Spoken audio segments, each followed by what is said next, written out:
Next up, the defensive backs in this one against the wide receivers of the Minnesota Vikings is a fascinating matchup. It's probably one of the better matchups this weekend when it comes to just wide receiver tandems in Jefferson and Addison and DBs in Ward and Newsome. But by the way, I think we all agree Newsome's really stepped up this year. He's looked like the old Newsome. Which side has the advantage? I always give it to the offense because the offense knows where they're going. They know where they're going. They know where they're going. The defense doesn't. Now, Carson Wentz probably brings that advantage back a half a notch. With the guy throwing you the ball, you never know where it's going.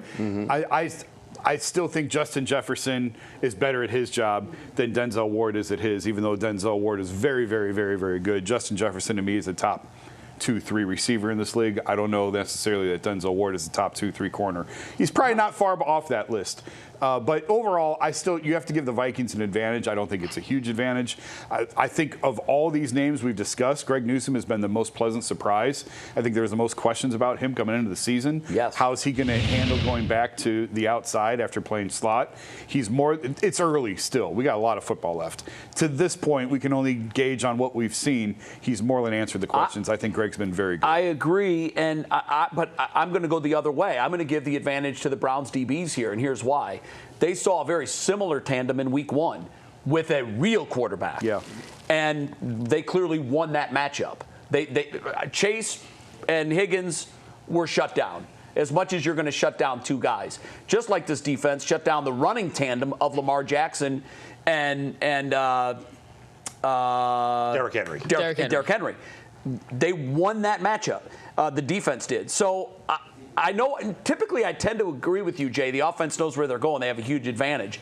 But Carson Wentz is throwing the ball, and I think that Newsome has been the biggest surprise to me so far this year, outside of the rookies. I mean, but we kind of expected them to play well. Yeah. So I'm going to go Advantage Browns. Hey, listen, it's easy money on this one. I would go with Justin Jefferson and Addison if they had, the regular quarterback. But Carson Wentz is the quarterback now. So I'm going to take them down a notch. I'm going to go ahead and say that Denzel Ward and Greg Newsome will get the best of this tandem because Bull said in a YouTube show, Jamar Chase is a great receiver, but how does he look with Browning as quarterback? So I go the same route with this. They're still there, but I give them a slight edge in terms of what they're going to do, Bull. If you asked me, I could trade for one pair or the other, I would rather have the Vikings pair. Now, I do think, Jason, that Denzel Ward is a top 3-5 corner right now.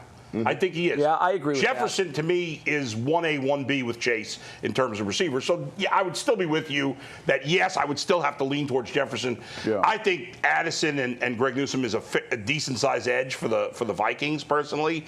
But I got to factor in all these other things that are happening.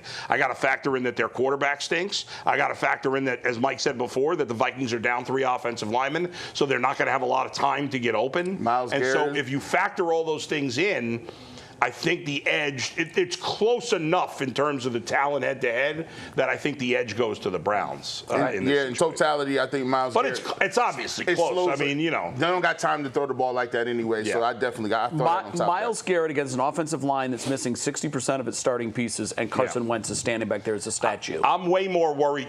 But the Vikings passing game is their strength. I mean, Jordan Mason, who's been their back with Aaron Jones getting hurt, is a nice back, but he's been well. Nothing special.